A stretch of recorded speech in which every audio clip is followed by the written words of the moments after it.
demokratik nga votuesi, është problematike të mirët roli i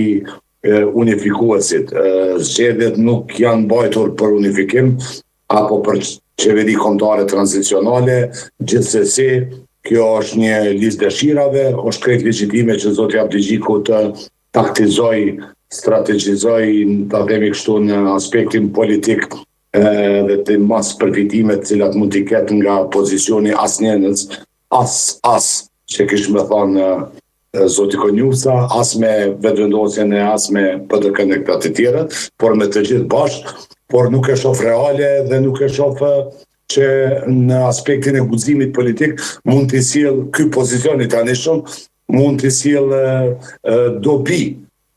Dam nuk i sjell gjithsesi, por as dobi nuk e shoh t'i sjell LDK-s. Është një pozicion, ta themi kështu,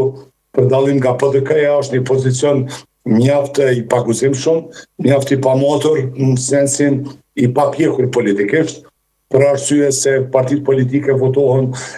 për të realizuar programet e tyre nëpërmjet qeverisë. Dhe nuk ka asgjë të keqe mbetja në opozitë, por friksimi për të marrë përgjegjësitë